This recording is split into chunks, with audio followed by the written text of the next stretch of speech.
They went to the olive grove called Gethsemane, and Jesus said, "Sit here while I go and pray." He took Peter, James, and John with him, and he became deeply troubled and distressed. He told them, "My soul is crushed with grief to the point of death. Stay here and keep watch with me." He went on a little farther and fell to the ground. He prayed that, if it was possible, the awful hour awaiting him might pass by.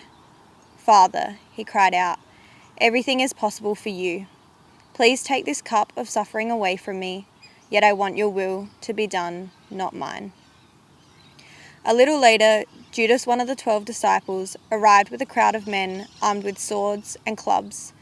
They had been sent by the leading priests, the teachers of the religious law, and the elders. The traitor Judas had given them a prearranged signal.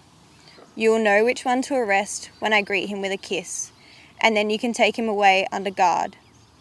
As soon as they arrived, Judas walked up to Jesus. "Rabbi," he exclaimed, and gave him the kiss. Then the others grabbed Jesus and arrested him.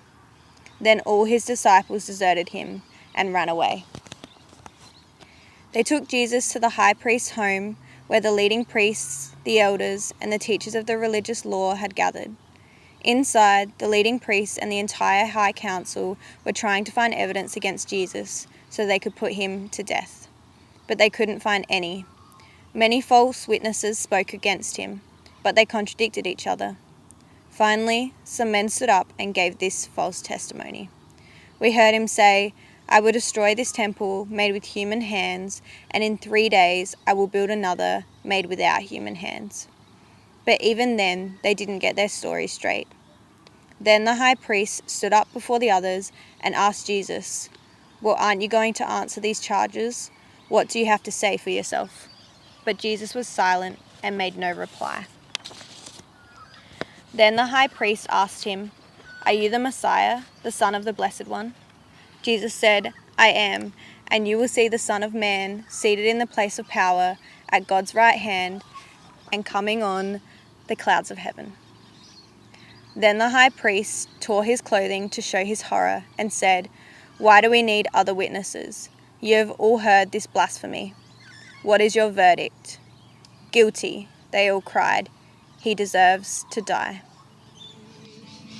Oh, that rugged cross, my salvation, where your love poured out over me.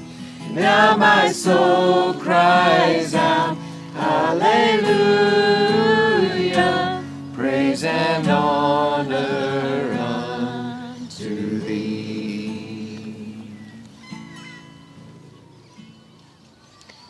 Very early in the morning, the leading priests, the elders, and the teachers of the religious law, the entire high council, met to discuss their next step. They bound Jesus, led him away, and took him to Pilate, the Roman governor. Pilate asked Jesus, "Are you the king of the Jews?" Jesus replied, "You have said it." Then the leading priests kept accusing him of many crimes, and the Pilate asked him, "Are you going to answer them? What about all these charges they are bringing against you?" But Jesus said nothing, much to Pilate's surprise. Pilate asked them, "Then what should I do with this man you call the King of the Jews?" They shouted back, "Crucify him." "Why?" Pilate demanded. "What crime has he committed?" But the mob roared even louder, "Crucify him." So to pacify the crowd, Pilate released Barabbas to them. He ordered Jesus flogged with a lead-tipped whip and then turned him over to the Roman soldiers to be crucified. The soldiers took Jesus into the courtyard of the governor's headquarters, called the Praetorium, and called out the entire regiment. They dressed him in a purple robe, and they wove thorn branches into a crown and put it on his head. Then they saluted him and taunted, "Hail, King of the Jews!" And they struck him on the head with a reed stick, spit on him, and dropped to their knees in mock worship. When they were finally tired of mocking him, they took off the purple robe and put his own clothes on him again. Then they led him away to be crucified. Then the soldiers nailed him to the cross. They divided his clothes and threw dice to decide who would get each piece. It was 9 o'clock in the morning when they crucified him. A sign announced the charge against him. It read, "The King of the Jews." 2 revolutionaries were crucified with him, one on his right and one on his left. The people passing by shouted abuse, shaking their heads in mockery. "Ha! Look at you now," they yelled at him. "You said you were going to destroy the temple and rebuild it in 3 days. Well then, save yourself and come down from the cross."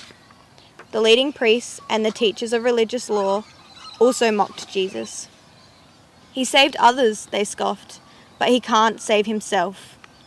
Let this Messiah, this King of Israel, come down from the cross so we can see it and believe him."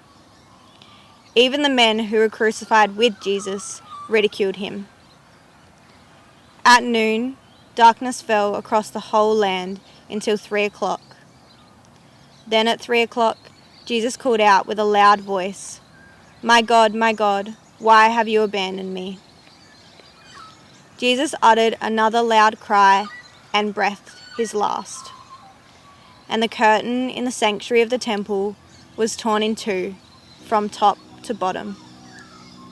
When the Roman officer who stood facing him saw how he had died, he exclaimed, "This man truly was the Son of God."